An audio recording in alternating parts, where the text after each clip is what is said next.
Something rather astonishing happened over the weekend, and I want to talk about it even though it's a day or so away from it taking place.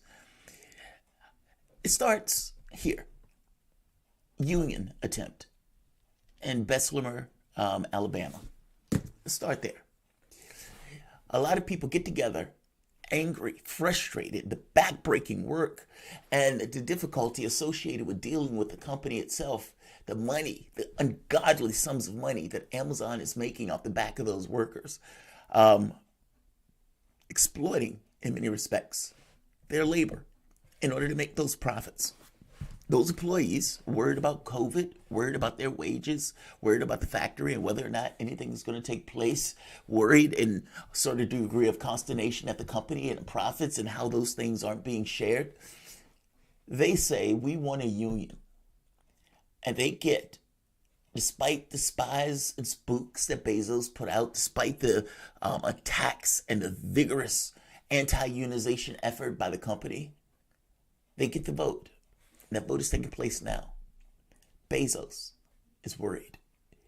If they form a union there, it sets a model and a precedent that shows it could be formed anywhere else. And those people who are going to be there are going to be talking to people elsewhere in order to help them form those unions because they would want those workers represented also. Now, the catch here is Joe Biden is not going to do anything to effectuate that. Those workers had to do it all on their own. All the credit deserves stays with them. But Bezos is nervous. And that nervousness got Bezos to basically call in the troops and to give them a browbeating saying, go out and defend Amazon. They're eating our lunch. They're eating our lunch. So Amazon, it gets feisty, and they go out and they get on Twitter and they start having Twitter fisticuffs. You don't believe me? Bernie Sanders, Elizabeth Warren, they engaged them directly, making a joke about Sanders saying, unlike Sanders, we have a progressive workplace that actually got something done. Oh, they were biting, even with Elizabeth Warren. Mark Pocan, though, that's the one that takes the cake. Because Pocan made the point after they said that about Sanders, paying workers $15 an hour doesn't make you a progressive workplace when you're union bust and make your workers urinate in bottles. Now, you can imagine that's unseemly and embarrassing, right? If you're a company and you're making billions of dollars, masters of the universe, and somebody points out that in order for your employees to get from one point of the day to the other point of the day and make enough to make their ends meet, they have to pee in bottles. They don't have the luxury of getting out of their truck, going into a bathroom, washing their hands, and coming back into the car and going with their affairs. And not just pee in bottles, poop in bags. And so that's unseemly. How dare you say that about us? And so Amazon reflexively, like any rational person or rational company in this case would, that wants to get away from that. Whoa, what do you mean? You can't say that about us. That's not true. That's not true. I don't beat my wife. It's that, right? It's reflexive. It's reflexive because you realize how bad it sounds. It sounds tremendously horrific. You're out here talking about a progressive workplace, and this guy says you have your employees peeing in bottles. So they come back and say, you don't really believe the peeing in bottles thing, do you? If that were true, nobody would work for us. And of course, that's ludicrous. Of course, there will be people to work for you. And I made the point that on the probability spectrum, you're going to have some people that balk and say, yeah, screw that. I'm not going to do that. But you're going to have another group of people that says, all right, I have a kid to feed, I have a mortgage to pay, I can accept this as a basis of my job. And those people will work for the company. It's not everybody. You don't need everybody, though. And Amazon, especially from the standpoint of the number of people who need jobs and everything else, they'll take that provision. They'll accept it. Amazon reflexively, rationally says, that's not true. The problem is this a document from Amazon. This evening, an associate discovered human feces in an Amazon bag that was returned to the station by a driver. This is the third occasion in the last 2 months when bags have been returned with poop inside.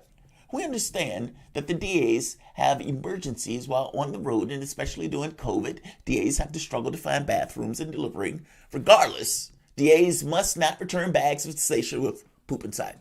We've noticed an uptick recently in all kinds of unsanitary garbage being left inside bags, used masks, gloves, bottles of urine. By scanning the QR code on the bag, we can easily identify the DA who is in possession of the bag. Last, these behaviors are unacceptable and will result in one infraction going forward. And this is followed by Haley Marie Brown, 26-year-old resident of Nantucket, California, who worked as a driver for Amazon. She made the point that says it happens because we are literally implicitly forced to do it. Otherwise, we end up losing our jobs for too many undelivered packages.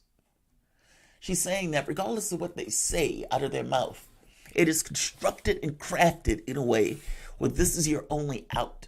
There is no other way to make it around that without basically ending up with that particular behavior.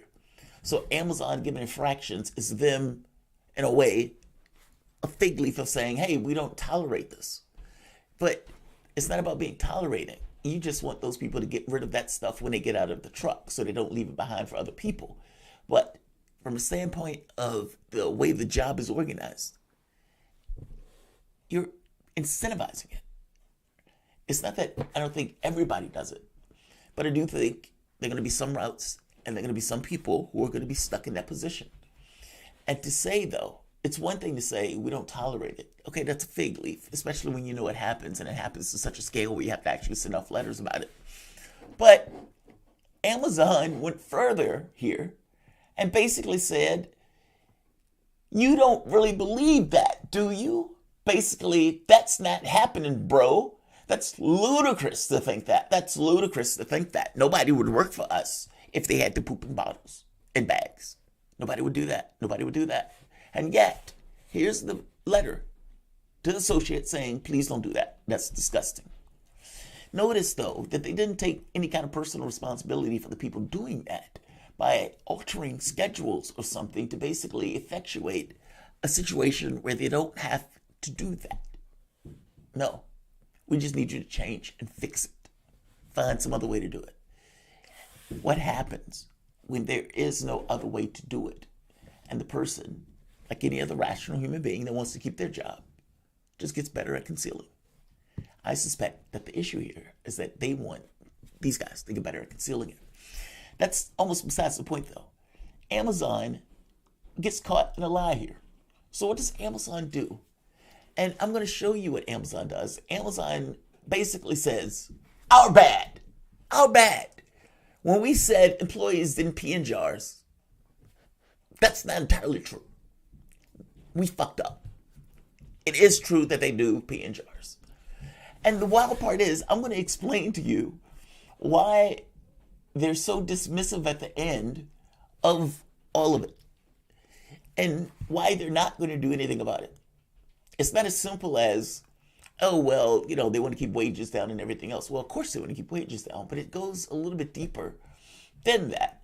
It gets into this notion of what does Amazon ultimately want in regards to how it proceeds itself or pursues its agenda in the next, let's say, decade or two. Welcome to the Soapbox. This is going to be an interesting one. Hey, I'm here at Mount Shasta. We're at the UFO convention.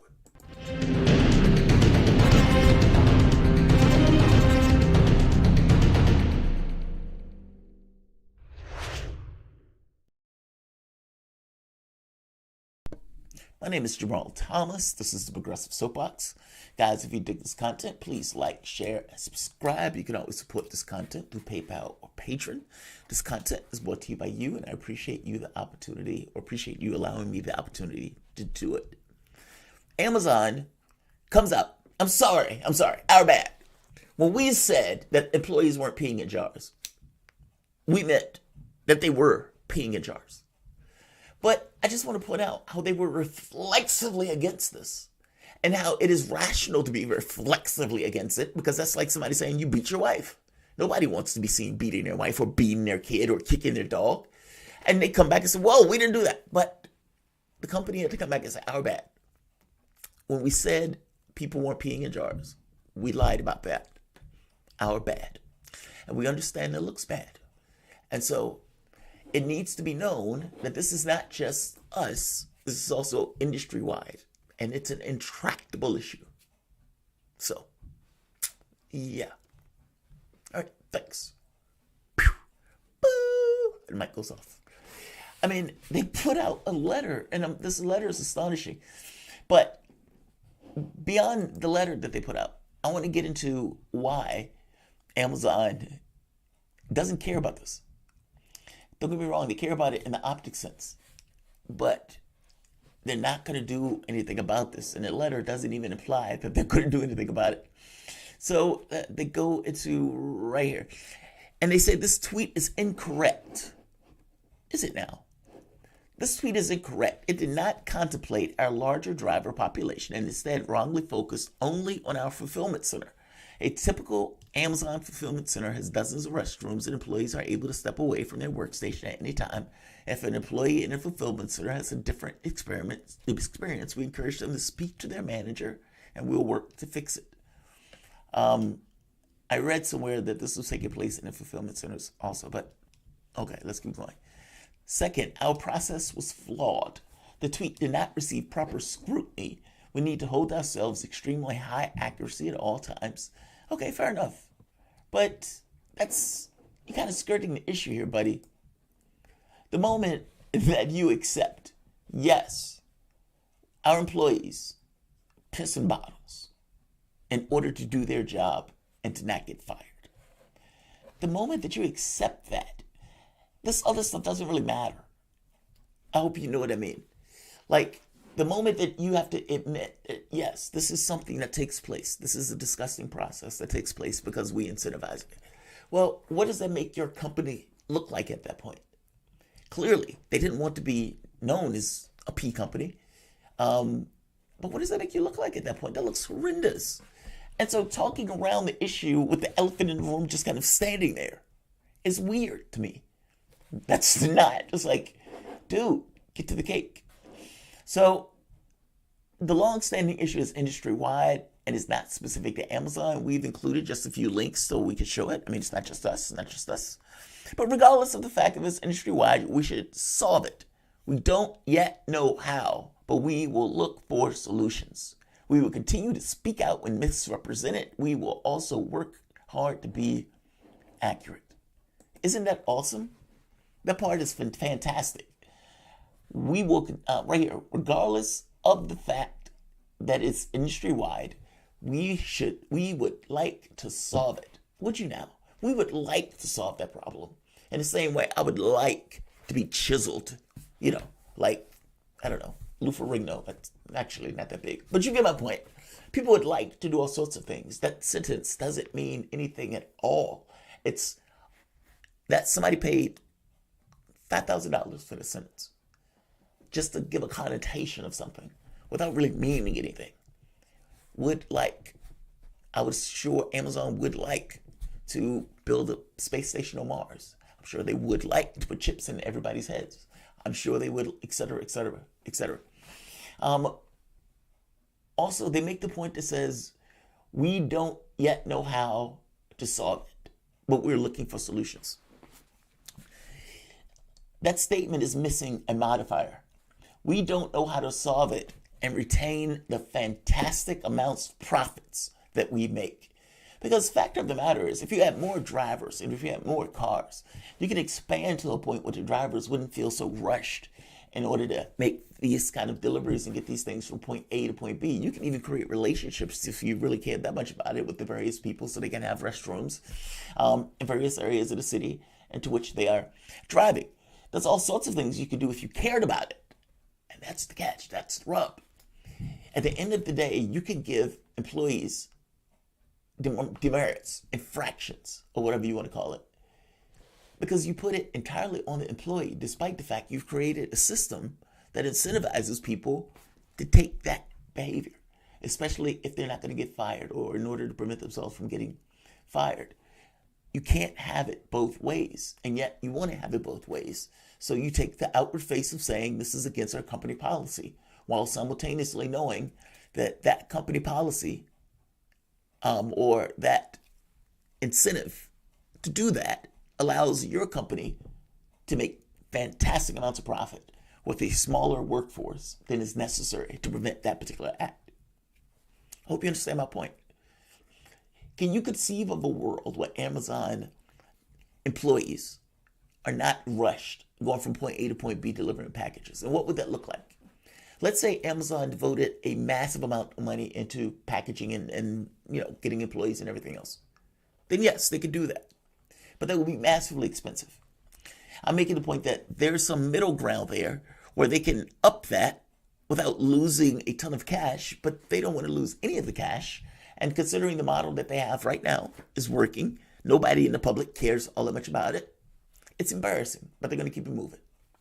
There's also a secondary reason they're going to keep that moving. The workers at Amazon, if you notice, are regimented as if they were robots. A poor form of a robot, but a robot. Human beings aren't robots. But from the standpoint of Amazon, they would like to be able to measure, to come up with metrics in order to figure out what they can do given certain time scales and everything else. This is the reason for the heavy time scales involved in them getting their deliveries or getting the packages from point A to point B within the context of the facility. They do this because they like to be able to keep measurements in order to tweak and fix the process in order to stay ahead of competition. And there may be things that they can do in order to make the process better. The catch here is the human beings are just a poor form of a robot. It's a person waiting to be replaced. And as soon as they get the opportunity to replace that person, they will do so. Delivery drivers will be one of the first to go. When they come out with their driving technology, those cars are going to be able to come to the fulfillment center, get a package, drive that package from point A to point B. You might have a robot to get out and deliver it. You may have a drone that get out and deliver it.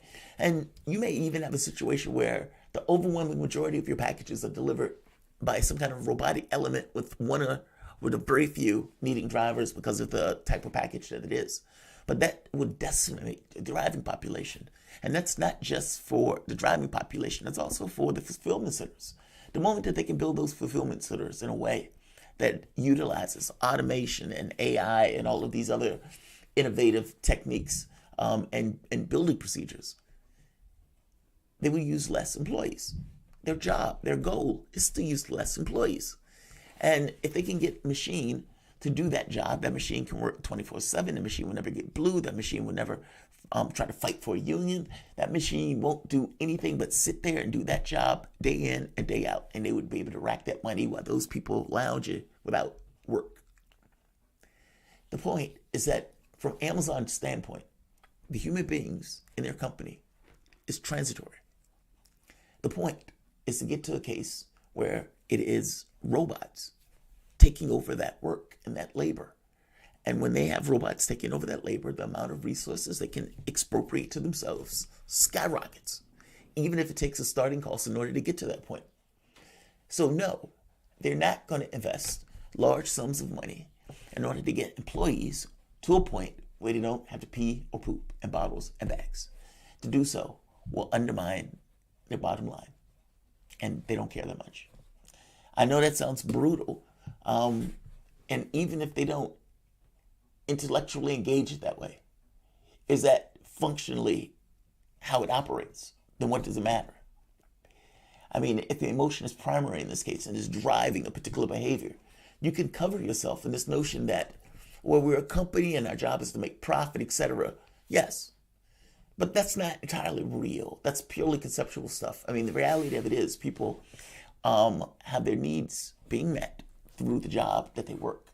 And those people are going to lose that job because it is not in the best interest of the company when it's making this cash to keep those people on. Look, the question becomes, how do you solve that? And I am not clear on how. And I don't think anybody else is either. Our society still looks at people that aren't working as loafers, as lazy, etc., etc. And the idea of giving people, let's say, a universal basic income in order to keep them on their feet when allow a certain degree of freedom to allow them to make other choices in regards to jobs that they may want to take on, even that gets headwind. And so I don't know. I mean, the public needs to have just kind of a shifting consciousness a bit and regard somewhat seriously. Yes, society is changing. And on some level, the entire point of machines was to make life easier for human beings. I mean, if that's not the point of machines, then what is the point of machines?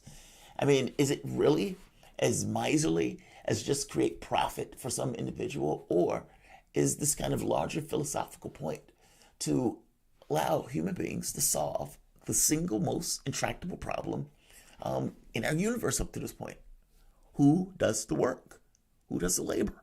Who profits off of the labor? What does that labor produce? Etc., etc., etc. You have a robot to do it. You don't have to worry about that. You have your grain fields run by robots. You have your food that's going to be there. You don't need a person to make that process work. That's better for humanity. But humanity has this weird thing where work has gotten so instantiated into the way, almost like the fiber of being of a person, for obvious reasons. I mean, like I said, it's the most intractable problem. It's at the fundamental basis of a lot of the stuff that we talk about and argue about, even in the way that we use political language, talk about like losing jobs and everything else. At the basis of that is labor, work, not having the ability to pay and feed your needs and everything else. Also, this notion that work is associated with worth, and depending upon that worth is a determination of whether or not you deserve food. It's we have to look at the stuff a little bit differently when it gets to the point where robots are becoming more ubiquitous, and whether or not we want the gains of those robots to go entirely to the 1%, which is exactly where they're going to go if things keep going the way they're going. People like to make this argument that we're transitioning into socialism because capitalism is doing some nonsense. These guys are going to take the profits and create a hellscape for everybody else. And even if they gave universal basic income, you got to be concerned that the UBI doesn't turn into basically a bribe to allow them to maintain the ownership of this stuff. But I'm going to say like, I'm going to say share, and I'm going to say subscribe. Thanks all.